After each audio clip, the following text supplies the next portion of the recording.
अस्सलाम वालेकुम वरहमतुल्लाहि वबरकातुहू। दोस्तों, इस वक्त की सबसे बड़ी जो ख़बर है वो ये सामने आ रही है कि फ़िल्म इंडस्ट्री के एक महान जो एक्टर हैं नासेरुद्दीन शाह साहब, जिनको आप सब जानते हैं, जो किसी तारीफ़ के मोहताज नहीं हैं, उन्होंने बड़ा बयान दिया है किसानों को लेकर। और वो एकदम से जो है अचानक चुपचाप उनका हमेशा की तरह जो है किसानों के समर्थन में, किसानों की सपोर्ट में उतरना जो है बहुत कुछ कहता है।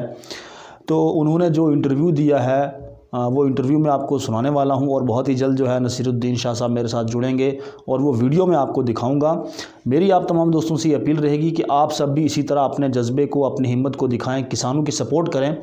और उसके अलावा जितने बाकी जो इंडस्ट्री के जो एक्टर्स हैं, जो स्टार्स हैं, उनसे भी मेरी अपील है कि वो फौरी तौर पर जो है किसानों की सपोर्ट करें और किसानों के साथ आएँ, इस आंदोलन का साथ दें ताकि हक और सच की जीत हो सके।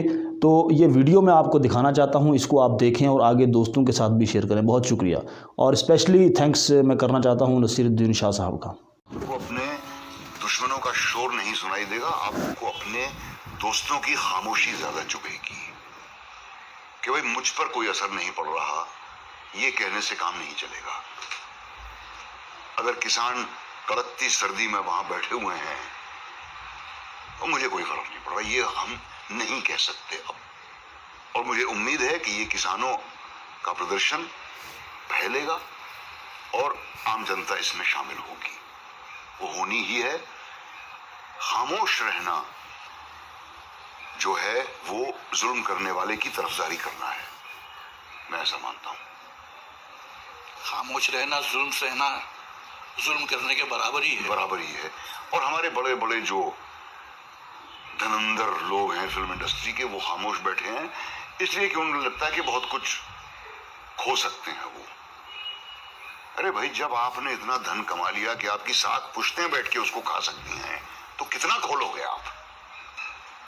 लॉकडाउन के दौरान मुझे बार बार इन माइग्रेंट्स की तस्वीरें देखकर मेरा दिल टूटता था।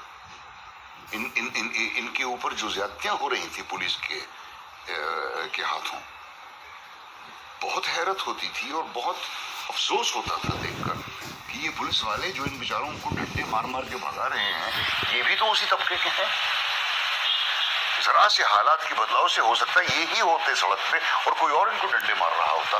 मेरा दिल बहुत दुखता था ये सब बातें देखकर। फिल्म इंडस्ट्री का जहां तक ताल्लुक है, तो ये एक किसी ने रूल निकाला कि 65 साल से ज्यादा अगर आपकी उम्र हो तो आप काम नहीं कर सकते। अब ये क्या अहमखाना रूल है कि भाई 65 के हो तो आप खतरनाक है, 64 के हो तो आप ठीक है।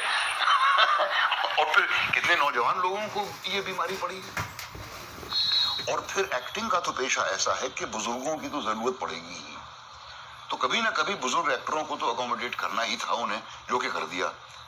ख्याल मुझे आता था कि जो 65 साल का लाइट बॉय है बेचारा, या जो कैमरा अटेंडेंट है बेचारा, या जो तरापे पर बैठा हुआ दिन भर एक इतनी बड़ी लाइट को संभाले बैठा रहता है, या जो यूनिट को चाय पिलाता है, या जो मेकअप करते हैं, या हेयर ड्रेसर जो हैं, या जो डांसर गर्ल्स हैं, या एक्स्ट्राज हैं, या जो स्टंटमैन हैं, इनमें से 65 साल से ऊपर कोई हुआ तो भाई मुझे या परेश रावल को या बच्चन साहब को तो खैर उनकी तो बात ही और है, तो वो तो लोग लेंगे ही।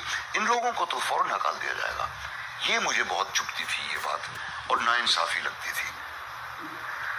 और खुदा मालूम, जो रेस्टोरेंट में जो वेटर काम करते थे, जो मसालची काम करते थे, जो किचन में काम, उनका क्या हुआ होगा?